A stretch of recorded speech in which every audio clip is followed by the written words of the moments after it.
What is up, coaches, and welcome back. Thanks, everybody, for tuning in to another episode of the Rising Coaches Podcast. Alan Major, Doug Caputo here. Today, we are chopping it up, talk some basketball with not only a current coach, but somebody who's been around the basketball game playing at different levels in different states. Well, I should say more different continents than a lot of people, and definitely has a high wealth of knowledge. We are excited talking with the current director of basketball operations for the Australian men's national team. Ladies and gentlemen, Coach Jason Smith. Coach Smith, welcome. Thank you. Absolute pleasure to be here. And anytime I get a chance to talk about hoops, I'm in. So, and I got my man Major here as well. So yeah, really keen to get into it. Yeah, for sure. Excited, man. This is been looking forward to this one. So, and just on general principle, man, great to see you, brother. You look awesome. And I appreciate it. I don't feel it, but I appreciate you saying that, my man. And I'm going to get stateside soon. We're going to hang out. We're going to have a beer, and yeah, be great to catch up. Absolutely.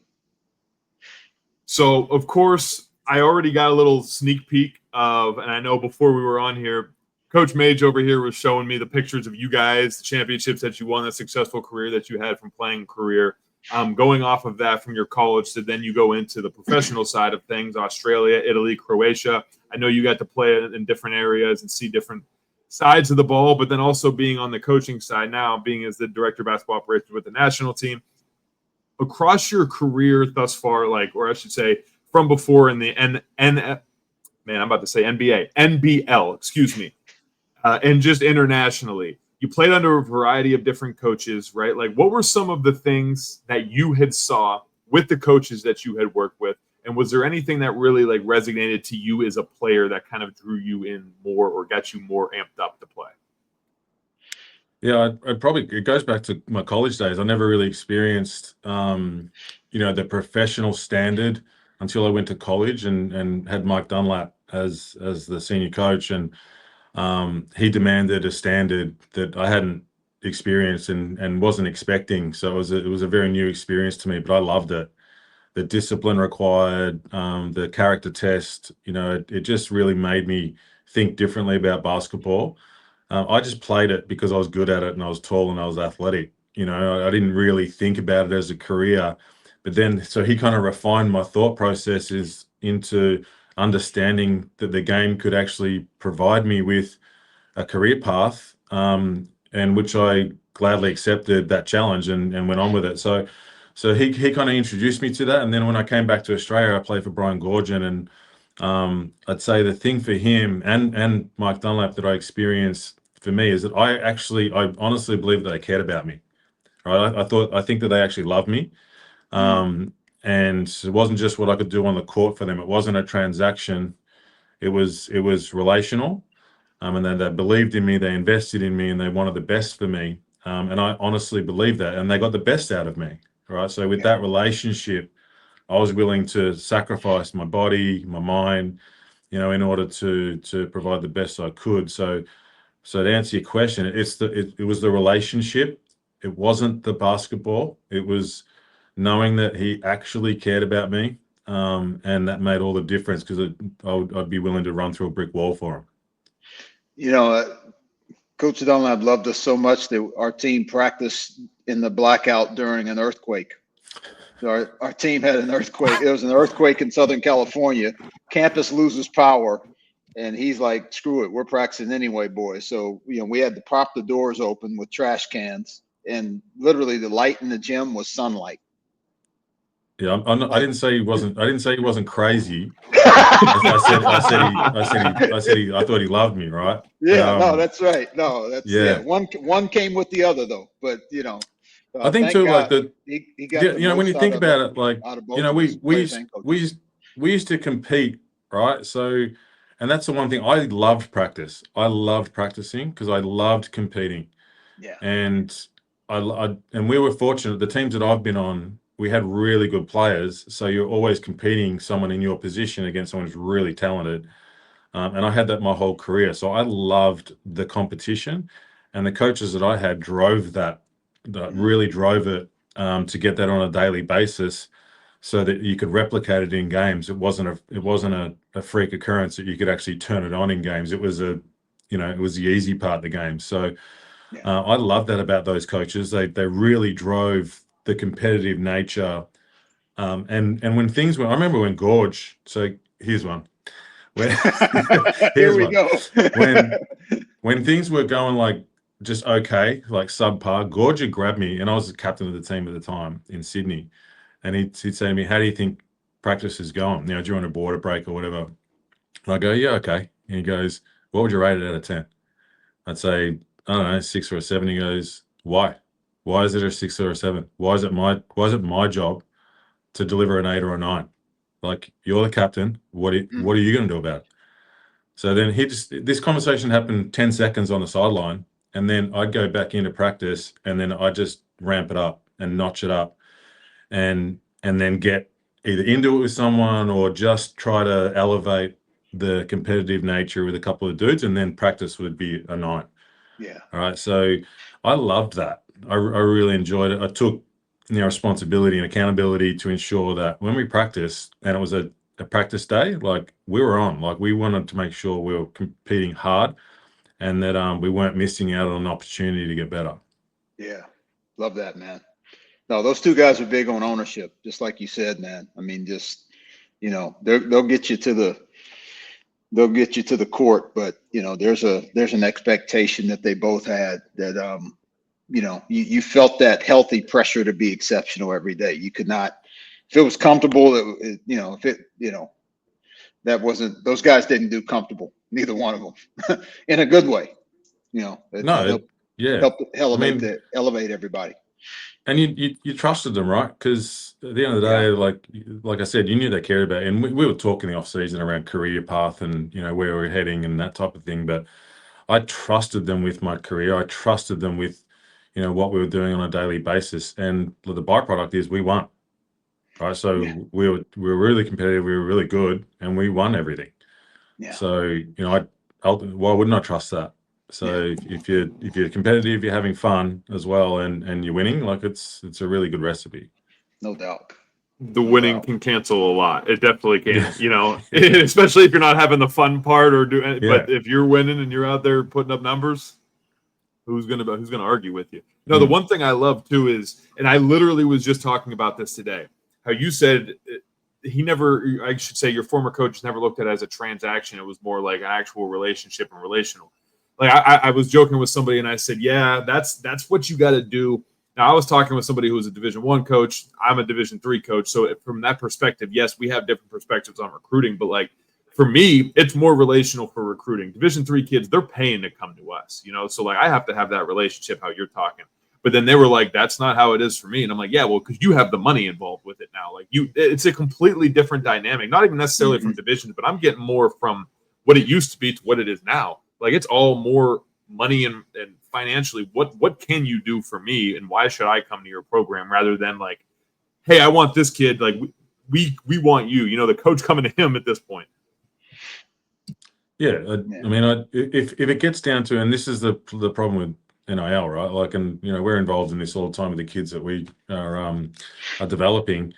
They're talking about the money that they can make, and I'm like, yeah, but what about the enjoyment? What about the relationships you're going to build? What about the experiences that you're gonna get? Like, and your own development. Like, it's not all about the money. The money will come, right? So, and again, I look back at those scenarios, and for coaching recruitment. Like if you've got incredible relationships with your athletes, then you can go and talk to them. That's your best recruitment, right? Like if your athlete cohort are going to say, best coach I've ever played for, really cares about me, and things are competitive and we're really good. Like what, if the kid wants to chase money, then he's not the right kid for your program. Right. So I know it's hard, particularly at Division III level, it's hard. It's really hard to recruit because they're paying to be there, but if they're going to pay to be there and they're committed to the program, you got the right kid. Yeah, no doubt. No doubt. So you mentioned too, I want to ask, because it sounded like, I believe it was Coach Dunlap, I believe you mentioned, was the one who kind of instilled discipline and was more like kind of trying to push you to be more of a leader, it sounded like. Talk about how he did that, because that's one thing, especially nowadays, like maybe a coach has more of a stand back kid who doesn't really want to be more vocal or a vocal leader. They have more of a guy who goes out there and drops 20 a game and then it kind of does it, was more of a leader by actually doing it. But talk about like how did Coach Dunlap instill those qualities into you to become a leader? Because I know eventually, like you went on to have your career. I know you became the grand final MVP. I mean, you brought your guys' team to an NBL. I keep wanting to say NBA. I swear, NBL championship. You know what? We'll give you an NBA championship if you want it. Okay. Yeah. But still, like, what were some of those ways and that he instilled those qualities into you as a player? Well, I think first off, he role modeled it. So he was a grinder and worked tirelessly for the team and for us individually and collectively. The other thing it wasn't just me. He demanded it from everyone that was going to be a part of the program. So I walked in, it was already set that way. So I didn't experience anything else other than the athletes demanding it of themselves and of each other. And then in the one-on-one conversations, he was really disciplined. Like it was really tough for me to swallow that pill a couple of times. Because I walked over, I thought I was going to be Michael Jordan in that group. You know what I mean? Like I had no idea. I had zero. I didn't know what college basketball was about at all. I knew nothing about it. And I walked in there and just thought I'm going to dominate this thing. And it was a really bitter pill for me to swallow.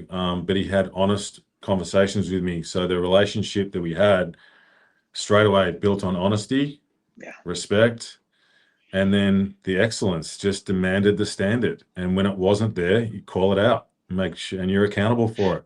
So he taught me how to be a man, right? To be honest to myself, treat people with respect, be disciplined. If I'm going to apply myself, apply yourself and be real about it. Not superficial, like, and this is what we're talking about before, Mage, like the relationships that I've got with some of those guys on that team from 1993 are still some of the closest dudes in my life, right? No doubt. Because of that everyone was on the same kind of page. So holding me accountable, but giving me the responsibility to be able to do that, and then demanding it across the group individually and collectively, built on honesty. And it was already built. The culture was already there. So it was just an expectation from the other athletes that if you're gonna be part of this is the level you got to be at. Yeah, no doubt. So was there a coach who changed how you saw things, especially like after it was over with, you know, once you got done, especially now being on more of the coaching and then more of like the operational leadership side of things? Was there anybody who really kind of changed the way you viewed the game throughout your career? Yeah. So I mean, there's a couple of players in that mix, but probably the coach is Brian Gorgon. So I came back and played professionally, but and again, the same kind of thing, right? So I had limited time in college, came back and signed a professional career contract and started playing. I thought I was going to dominate the league and all this sort of thing. I sat on the bench for 3 years, didn't play. Wow. So I was training against, we had Australian guys, Australian team representatives on the team that I was playing for, and I thought I was going to jump in front of these guys, and they were really freaking good, like really good. So that was a whole nother lesson for me was, hey, you're only just starting your journey and the work never stops. So Gorge really taught me, like Dunlap taught me how to be a pro and how to approach things professionally and the standards it was going to be required. And then when I got to the pro ranks, it was learning that it never stops. You have to do the grind. And even when I was like 30, into my 30s, realizing that there's an 18-year-old who's really bloody good, like you have to keep your axe to the grind. You got to stay sharp. All right. So that's probably the biggest lesson I learned from Gorge was, the work. And I loved it. I loved the work. And I was tireless at it and it helped progress me, but it took me a few years. And it was a really, really tough conversation. I remember after 3 years, I was just training every day. I was in the gym a lot, had to transform my body, and just get a lot stronger for my position and develop a skill set that could translate into professional basketball. I needed to get better at shooting.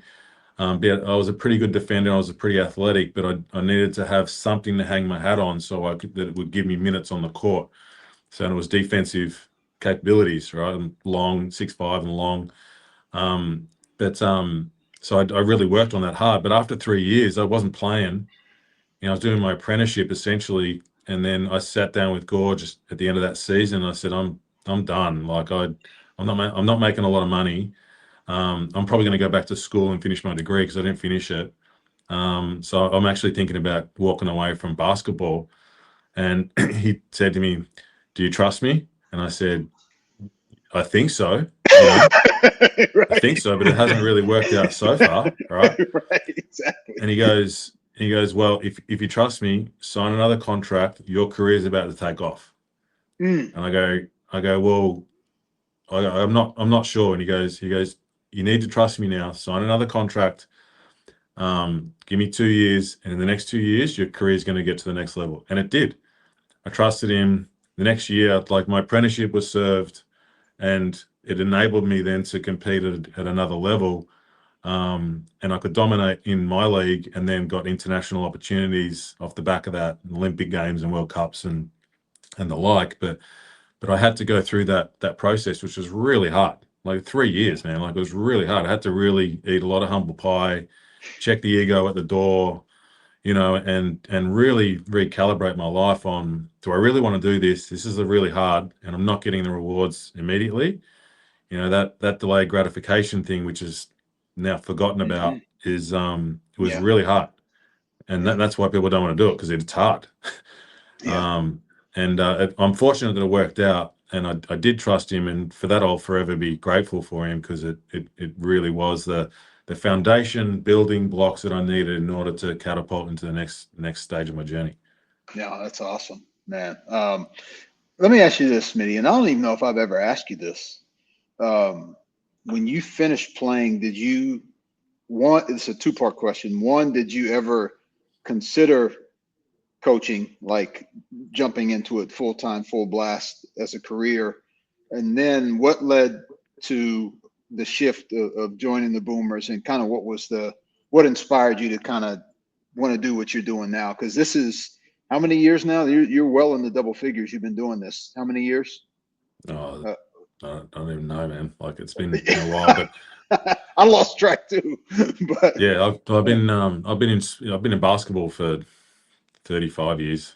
And then in terms of the Boomers, though, what you've been doing? Boomers, no, but international stuff. I've only been with the Boomers like 2020, so 5 years. Okay, fine. Yeah, I thought it for whatever reason was longer than that. Yeah. But yeah, so kind of jump into that question a little bit in terms of like, did coaching cross your mind, and if it did, or if it didn't, then how did you change lanes to get to what you're doing now? Yeah, it did. Like as soon as I finished playing, my kids were at primary school age or elementary school age, right? So I started coaching them, and just helping out in the junior ranks to stay involved. But after my professional career finished, I was really bitter at sport. Like I got let down a lot over the last 2 years of my professional life. Like I lost a lot. Both clubs went bankrupt. I didn't get paid for 2 years, so I lost my house. Like, Wow. I just needed to get capital, so I had to sell some assets, and so I lost a bit through the last couple of years. So I got a little bit bitter at the sport, to be honest. And I had a shoulder reconstruction my last year, and it was really difficult, really painful. Kept me out of the Olympic Games, and I was going to be captain of that Games, and it was going to be my third. So I just got sour to the elite level, and just kind of left it alone. And I didn't actually get involved in elite level basketball 15 years. I went corporate life, and just coached juniors at a good clip, like the high end junior space. And was doing a lot to help kids get to the US and what have you.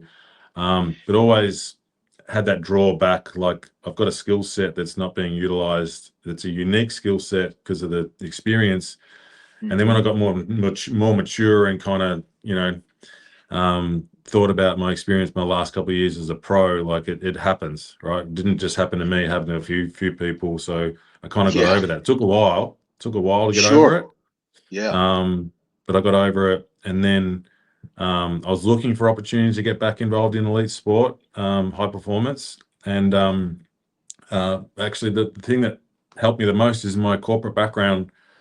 So understanding business, understanding how to manage people, how to manage a P&L, keeping people accountable, difficult conversations, that type of stuff. Marketing, sales, product development, the whole bit. So I worked in banking and finance, then I worked in software, managed a distribution company. So all that experience led me back to having a skill set to be an operational manager for the national team, because my basketball background equipped me to understand how to be empathetic to 100%. athletes and coaches and Yeah. have those conversations. And I had credibility immediately, so I didn't have to build credibility. So it was a good fit, and I understand why they recruited me for it. So I did it part-time for the 2020 Olympics, which moved into through COVID, moved to 2021, and built the campaign out for the Boomers, and then that worked, and we won a medal, and then they offered me full-time position after that, and I've just grown from there. So now I manage all the national teams. So I've got 22 national teams underneath me, and I've got a specific interest in the Boomers, so I still take a little bit more of an operational role with the men's senior team, but I'll be moving out of that soon, unfortunately. But and I need to hire some more staff. But I've been really fortunate, man. Like it was 15 years away from the sport at an elite level, which was way too long. But it allowed me and equipped me to do what I do now really well, I think. So I've got a unique kind of perspective that and skill set that enables me to be effective in this space. No question. No question. I love Great stuff, I man. love how you talked about the corporate background too, because that truthfully, and we talk about how skills are transferable amongst industries, and in that in particular, like I'll say, I had started out my first job out of college. I didn't know what I wanted to do. Got into sales, learned a little bit about that. I mean, I was working for the corporate business of Staples. So if you can sell office supplies to people when nobody wants to talk to you, it's hard to do. And then I got into like a recruiting side, like recruiting actual people into accounting positions and finance positions. And right there, like to your point, having the corporate side, learning the recruiting, but then also learning the sales side, like that actually, if anything, helped me more, I think, with my coaching side, because now I can understand how to, sell a program to somebody, especially not paper supplies that nobody wants to talk about. But so my point is like that those skills are definitely transferable. I'm glad you said that, because that the whole corporate side, you can always get into coaching from that, or vice versa. Yeah, I mean, for me, I remember when I was getting recruited from sport, I just put my resume out to a few different industries, and I didn't know what I wanted to do. I had no idea. I did my master's when I was playing. My last 5 years, I went and completed my master's, but I didn't know what I wanted to do. I just knew I didn't want to work in basketball. Again, I was burnt by it and burnt out. But the skills I learned from sport were incredibly desirable in the corporate world. Everyone wanted leadership. Everyone wanted, hard work ethic, team, that being able to work within a team, holding people accountable, being responsible, being reliable, all that type of stuff that sport kind of, equips you with, and those skill sets were incredibly desirable in the marketplace. I didn't think about the other way until it was presented, saying, "Oh, your basketball background's great, but we really like the fact you've been able to manage people, manage teams. You know how to, your way around corporate finances, marketing, sales, product development. So those skills are what we would prefer to have in the basketball environment from an operations and management perspective or administrative perspective." So and I have these conversations all the time with athletes going, "How did you get?" And I go, "You have to go outside the sport. The sport actually probably won't give you the skills necessary to do this job really, really well. You can do it, but it's hard. Like, you're better off learning it and doing the grind again, right? The grind in another environment, and then bringing those skill sets back into the sport. We would welcome you." But it's an interesting journey, right? Yeah, no doubt, man. Let me ask you this: if I'm an American coach and I want to go about building relationships with people in Australia for various reasons, it could be just to expand their network. It could be for potential recruiting opportunities. maybe getting into the NBL space, and what's that? What advice would you give to someone in the States that wanted to step into the Australian space? Because like you guys, honestly, like, I know, maybe France and Serbia and some of the other, countries get a little bit more attention, but you guys have been underappreciated, I think, internationally, in my opinion. I don't know if I'm right or wrong about that, but like the level of basketball and the quality of that's being taught is what I mean. Just from, the younger levels all the way up through the NBL, I think it's fantastic. And I don't think it gets talked about enough. And I would encourage American coaches to jump into your space more and tap into it more. So how would you advise somebody that wanted to do that, depending on those areas that I mentioned? Yeah, I'll probably go back. Like I think to understand the system here is important, right? So our junior system is the envy of the world. It really is. It's crazy how good it is. Per capita, we're punching out way above our weight as far as international opportunity. And we've got a bunch of guys that play here that could play in the NBA but don't through life exposure, whatever it is, right? But and we've got a high representation of athletes outside of the US playing in the US, so one of the highest percentages, right? So you're right, we punch really high above our weight.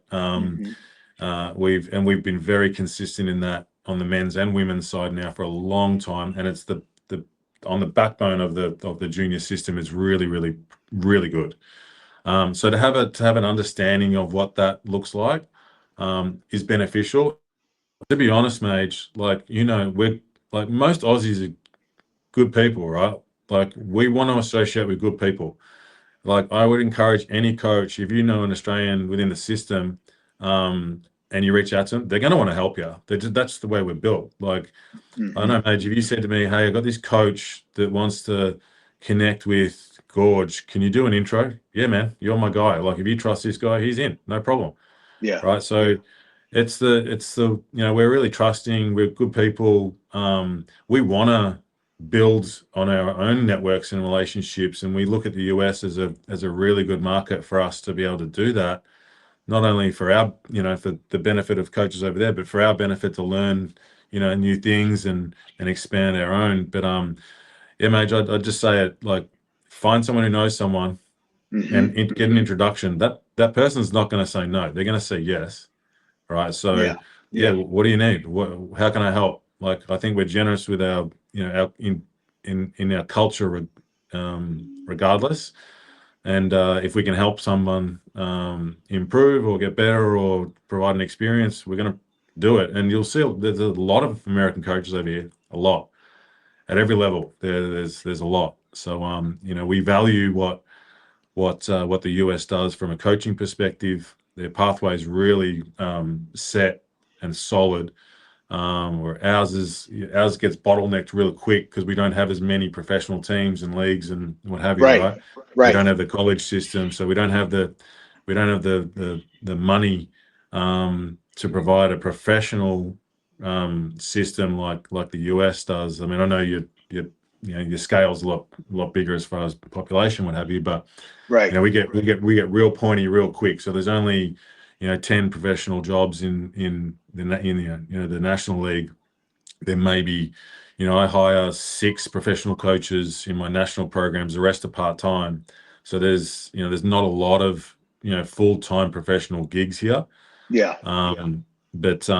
But we do it really well. Yeah, for sure. I'm glad you said that.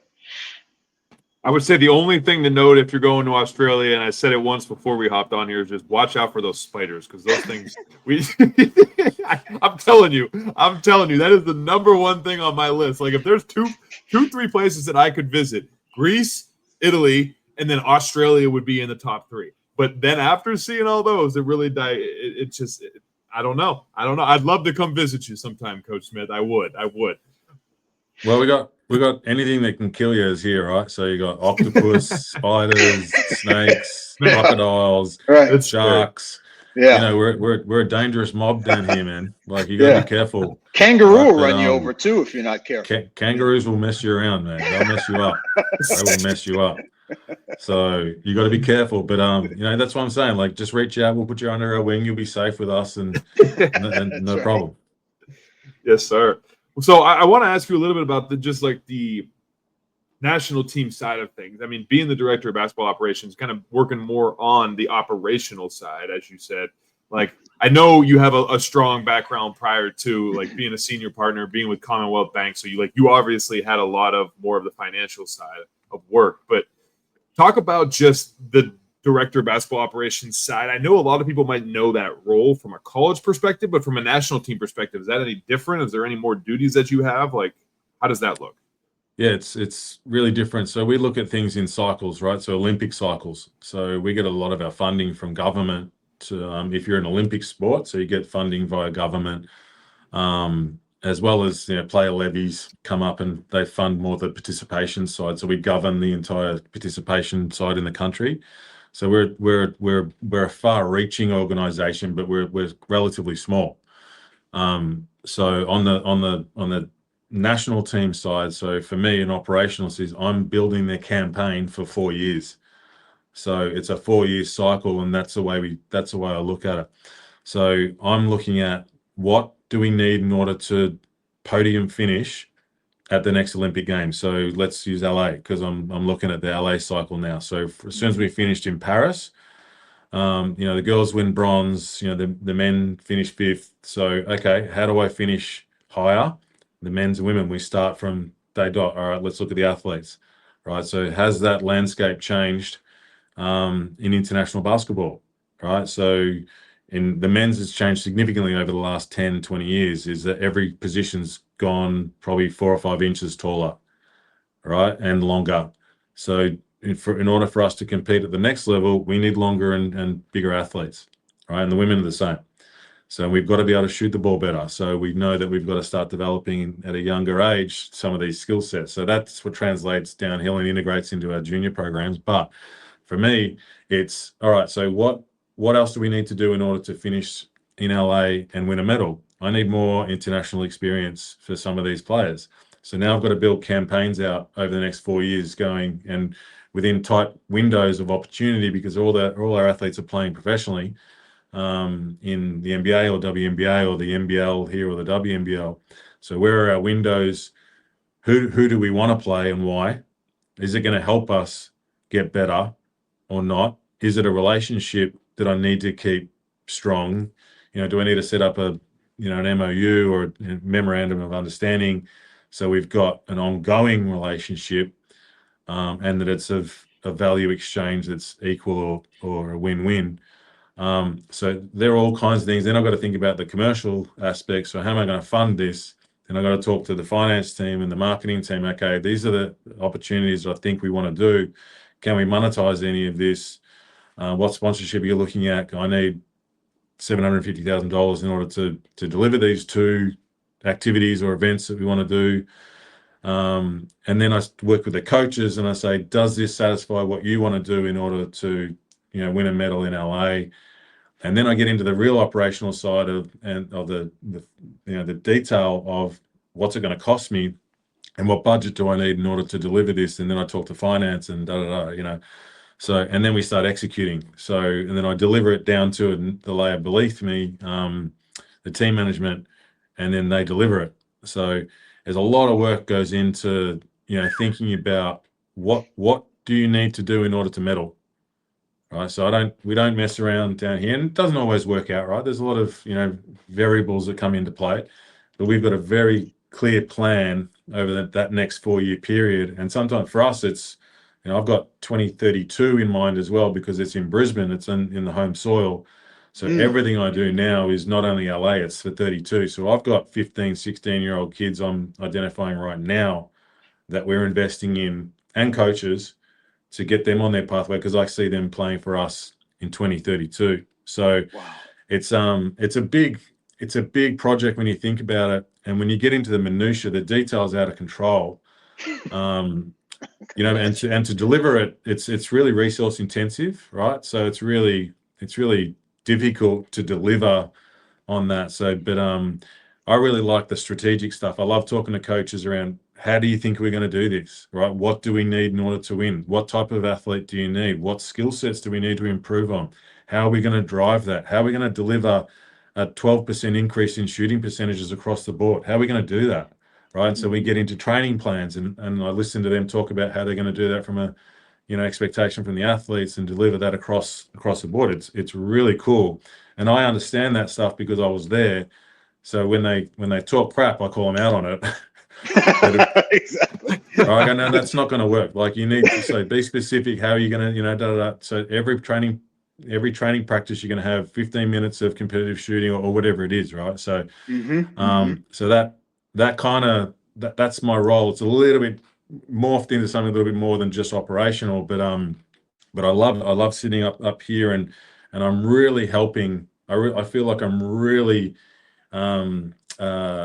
providing a contribution that we'll see for the next 10, 15 years, and then I'll pass it on to someone else, and they'll take it to the next level, right? But I'm really fortunate. I've got the trust of my coaches.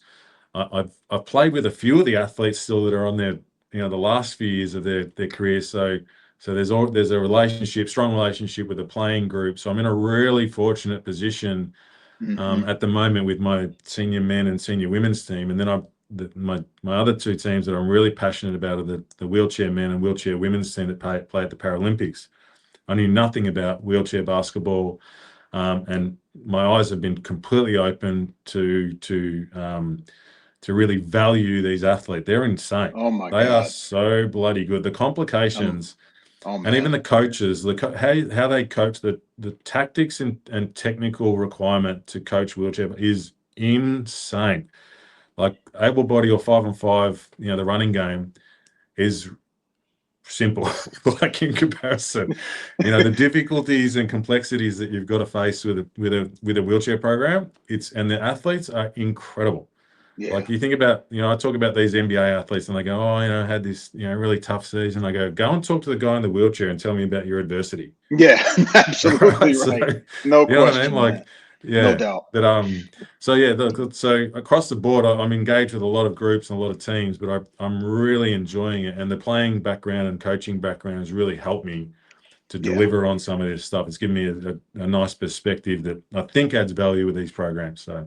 Oh, it absolutely does, man. No, I'm proud of you, brother. I mean, that's called, as Jobs used to say, maybe not quite putting a dent in the universe, as Steve Jobs used to say, but that's close in terms of putting a dent in a country, in a program, and that's some long lasting stuff. It's funny. When I was at Charlotte, we did a community service thing, and we had a local wheelchair team come to our gym and just talk about what they do in their league and how they train. And then some of them let 5 of our guys played 5-on-5 against 5 of their guys, and literally got destroyed. I mean, we had guys falling over. They ended up on one wheel trying to turn. I mean, they had no control but it was just to create some empathy in the gym. Like, fellas, you get to run around at will. Like, you literally get to run around at will. And how about the heart that these guys have? They love the game that much, knowing that they can't play it like you, and they love it anyway. Yeah. And so it was one of the coolest experiences that we ever had. And our guys, they were like, wow, man, these dudes are freaking, heroes. Oh, yeah. I mean, it's unbelievable. Well, we got a guy, and we're really fortunate. We've got a young guy by the name of Jaylen Brown, right? He'll be the best wheelchair player in the world in 2 years. He's 18 or 19, right? He's ridiculous. Wow. The athleticism, the length, like his maneuverability, agility in a chair, like, he's insane. Like, I went to Paris and watched him play. I was there as my operational support, but I hadn't seen him play before, and blew my mind. Right, blew my mind. And the funny thing is, he has no idea. Right, he's just playing. No ego. Right, he just comes in and does his job, and he's so exciting to watch. Like, when people come that've never seen wheelchair basketball before, they go, "Who's that guy?" Right? Like, Yeah. And that's the beauty is he's got no idea. He's got no ego. He doesn't get paid to play. He just Right. does it because he absolutely loves it and passionate about it. And Yeah. you see it on the court, right? Like it's amazing. So yeah, that whole experience dealing with our wheelchair athletes has really provided me a total different lens on the way I man. see things, and I've been really Whew. really fortunate to be incorporated in that program or those programs, and be opened to just be welcomed into that environment, learning as much as I can and trying to influence it as much as I can as well. But it's really given me a lot of positives that I can take into the business and share across a broader Oh my group. God. So yeah, it's been awesome. They're incredible, man. Yeah. I mean, that whole thing, I took two things. One, obviously, you don't take anything for granted. Anybody who has the opportunity to be able to play. Sometimes, I mean, let's be honest with ourselves. We've all, I'm sure, had a situation where you're like, you really take something for granted, and then you see some perspective, and you're like, wow, okay, yeah, open up your mind a little bit. But to that, like going back to what we were talking about, kind of orchestrating, you were orchestrating a whole nation, which is the most. Just to think about that, like when in the beginning you said you run 22 teams, right, or help organize and manage 22 teams. That alone is mind blowing. But then you say out of those 22 teams, you're orchestrating a whole nation, and I mean, it irritates me respectfully. It has nothing to do with you because of the states.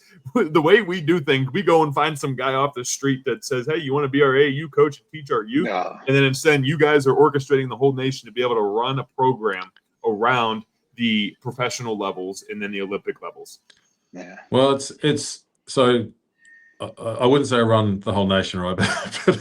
Well, no. So what I do. So we're in. So after Paris, right? So we know we've got Brisbane coming up, right? So we really need to perform well in 8 years' time. Now it's 7 years, right? So the clock is ticking.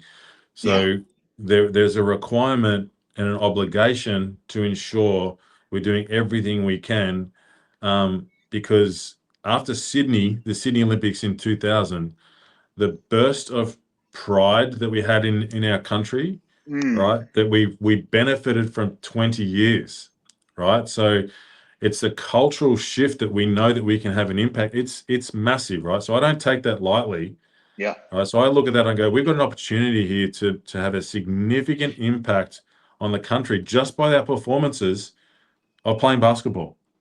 Right. So look at that and go, okay, now if we're going to get serious about this is a sophisticated approach. It's like a consulting exercise to figure out what do we need to do in order to get the best outcome, and we need to make the investment now. So we haven't got time to wait. Let's make the investment now, build a plan, build a strategy, and if everyone agrees, we start executing. And I'm really fortunate that, again, go back to the original point we first started talking about, our junior system is awesome, right? So the talent is bubbling through all the time, right? So I capture them at 18, essentially, or 16, depending on, how good the kids are. Once they're identified, now we're putting them into a program that we know that if they stay with it and we pick the right individuals, they're going to be pros, right? We know we're really good at that. Yeah. We're really good at turning very, good athletes into very good basketball players and pros. And once they're in their pro environment, like in the NBA or the WNBA, then they're our job's done. And now the polish is going to happen elsewhere, right? So, right. So we've got a finite time to find that identification of talent, and the physiological requirement and the basketball requirement and the psychological requirement. Once we can measure that and find out exactly who we want and we invest in it, the outcome's going to happen.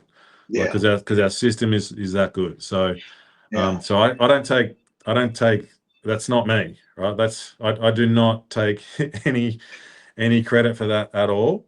I'm just able to provide a little bit of influence on what we do within that journey of those athletes, and hopefully in 28 and 32 you see an outcome that is the result of that, and I've benefited it. Yeah, no, for sure. Explain this, because I think people listening, and again, for various reasons, coaches may want to know. It could be for just relationally, could be for recruiting purposes, but like obviously when kids are identified around that 16, 18, that's what you would call like the center. Does it go Center of Excellence Institute and then potential academy and then put, as maybe pro prospect? Is that kind of the track, or, explain kind of how that goes from like a 16, Yeah, it's 16, 17 to, yeah. it's even simpler than that. So the states and territories, right? So they have their own state development programs that they pick their best kids, right, to participate in. So depending on how big the state is and how big the cohort of athletes that they've got, like the state I live in, there's probably 1 million kids playing basketball. So there's probably, they select like 200 kids right across that cohort that they invest in to start to do some high performance introductions. So it's physically, weights or strength and conditioning essentially, right? Mm-hmm. That support them in their basketball and start to specialize in basketball on skill sets. So they've got ex-players and, coaches, elite coaches that come in and deliver training sessions and development sessions. That's outside of their team scenarios. So this is just individual stuff, right? So each kid goes through that. So by the time they reach 16, the elite of those state development kids, so we might have the top 50 in the country, we invite to a camp in Canberra where our COE program is, a Centre of Excellence. And out of that 50, we select 12 men and 12 women to live on campus and look like a college program academy, essentially. But they live at the Australian Institute of Sport. And we have two of our, on the women's side and the men's side, two of our best junior development coaches in the country, living there. They're training the kids every single day. They're developing the framework that we spoke about. So what are the physiological requirements that we need a kid to look like, to play international level? What are the basketball skill sets they need? And what is the psychological makeup they require in order to be competitive at the next level? That's what we develop. So we have them from 16 to 18. And by the time they graduate their high school years, then we release them into either professional ranks or typically to the US NCAAs. Right. They're the best kids in the country, and they all go to, I don't know, Gonzaga and Duke and Pitt and Penn State and whatever. So so we get them to a level where they're very, very good basketballers, and we know that we're able to compete at the next level. Some go to college, some go to pro, some go to Europe. And we just have a constant conveyor belt. And then every year, like we just had 4 kids drafted. All of them went to the Centre of Excellence, right? So it's a conveyor belt. We know if we're selecting the right kid, we know that we deliver on the basketball side. They'll come out a very, very good basketballer, and hopefully a better person from the experience. And then they're going into the next chapter of their journey, which is typically the NCAA and the pro leagues. Yeah. I saw the Tui kid actually at the combine. He played really well. He's a special kid. 6'10" wing. He's multi-talented. Yeah. Probably needs to refine a skill that he can be like really, really good at, because he's really good at everything. Signature thing. Yeah, that's like right. what is his what can he hang his hat on? Like, because he's really good. Yeah. Rocco Zakarsky, Torres Proctor, the other kid who got drafted, Lachlan Albrook, went to UC Riverside. No one really knew about him. Came back to Australia. We kind of highlighted him. We had his agent talking to us, and I had a look at him. I go, that kid's really good.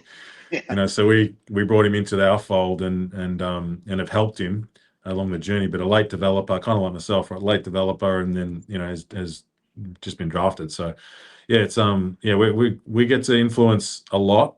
And a lot of these kids that are going through now, and we spoke a little bit around the NIL stuff, we're getting it's out of control. The Centre of Excellence kids that we get, like if we could just like take a percentage of the money some of these kids are earning going into college now, it's out of control. Oh yeah, for sure. It is insane. Like if I'm a college coach too, if you don't have a relationship with us at that program, you're crazy. Like That's you are that's crazy. precisely why I asked this question. Like, I'm telling you, man, I would, we constantly, yeah, we've proven it over 40 years we've had that program. We have proven it. We know what we're doing. We know who we're selecting. We know that we produce on the men and women. mhm. Women are even better. It's out of control. Like we've had, Yeah. 3 number 1 draft picks. I think 14 top 10s. It's out of control. The amount of talent that's coming out of that program. Yeah. No, I No, love it's it, man. remarkable. I'm glad you explained that. I mean, if I'm a coach that is inability to recruit right now and have obviously got to have the budget and the means and do some things internationally, but if you guys aren't at the top of the list, somebody's out of their minds, because you're right. Yeah, There's too we're getting much we're getting quality some and good. Yeah. quality and longevity. Yeah, It's and both. the benefit for us too is that we've had 2 years with that kid, sometimes 3 years, depending on how early we get them. But now we help them determine the best program for them, because it's not always about the money. We're trying to tell them the money will come, right? So Yes. the money's the right byproduct. the right You kind. need to keep doing that, right? Yeah. So, we think you're an international 4. Don't go to a program that's going to chuck you coming off the bench as a 5. Right. Yep. Right. Exactly. You need to, you know what I mean? Or you need to be a 3. Don't, just because you're 6'8", don't go to a smaller program or a smaller conference and be a 4 or a 5. Like, you're a 3. Yeah. So we've got design on what you need to be, and what you will be, to maximize who you can be as a basketball player. And we've got influence on that. So that when programs come through all the time, college programs, and we'll talk to them around, what's your development plan for this kid? All right, we don't agree. Like, Big question. okay, good, we agree.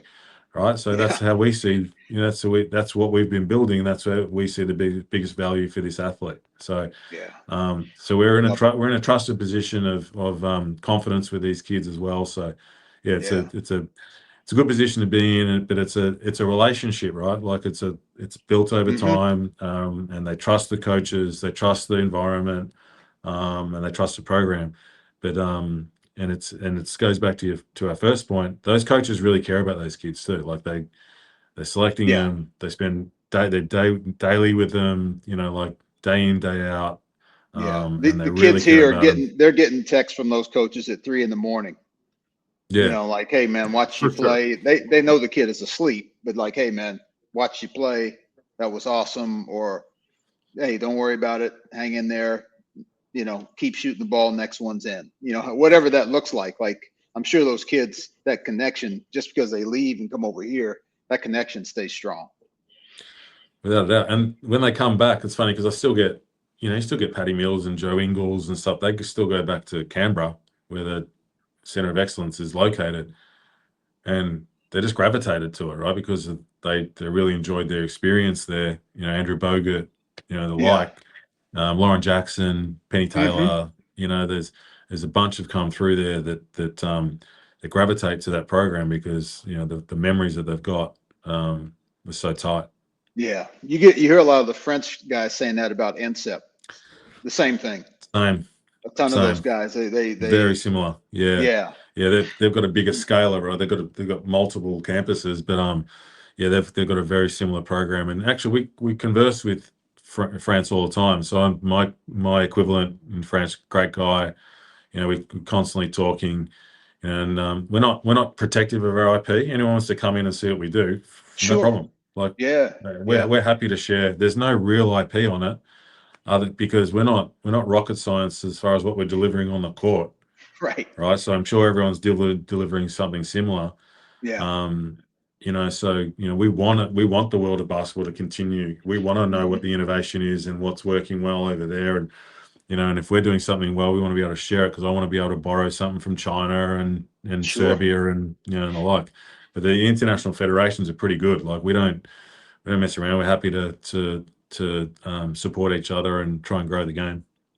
Yeah, love it. Well, if anybody out there wants to take an international trip, please hit me up. We'll go take a trip over to Australia. We have Coach Smith's word that he's going to protect us from the spiders and the kangaroos. So that being said, we can definitely take a trip out there, Mage, if you're interested. But no, Coach, he and I have been talking about it. We just haven't been able to coordinate it yet because he's got a million things going on. But trust me, we've been having some conversations, and I'm still trying to figure out how to do it. So I don't know.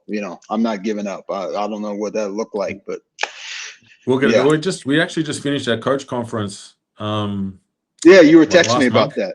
Yeah. So I got to get you out, man, for that. So I'm going to come over next month, man. We'll hang out and I would love coordinate something. Yeah. Oh, I would love it. That'd be a blast. Well, Coach Smith, honestly, overall, like I know we tell everybody, but just giving us the time of day, right? Being able to talk with us, especially you're running a country over there in 22 teams. So he's an oligarch. So he's an Australian oligarch over there. That's it's right. An oligarchy over there. You have more than enough on your plate. But in all seriousness, like thank you very much. We really do genuinely like hearing your stories prior to. I know Mage was talking highly about you. And just hearing everything you're doing, of course, I see why.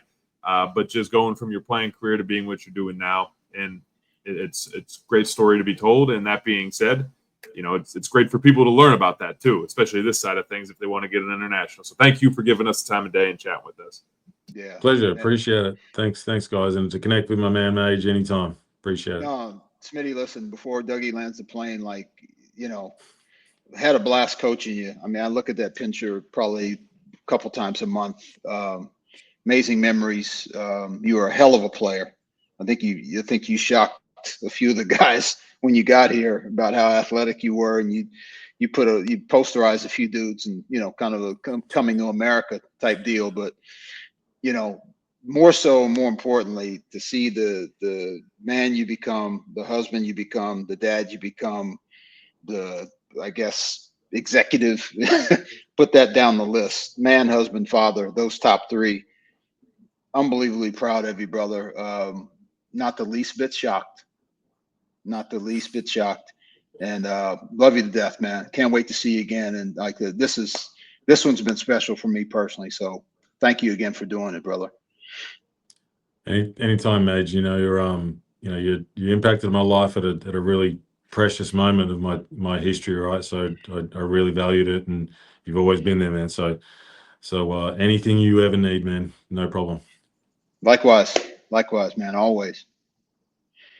Well, Coach, thank you. And for everybody out there, thank you for tuning in, listening to Coach Smith. And for that does another episode of the Rising Coaches podcast. Again, Alan Major, Doug Caputo, all you coaches out there, talk to you soon. Keep working and keep rising, coaches.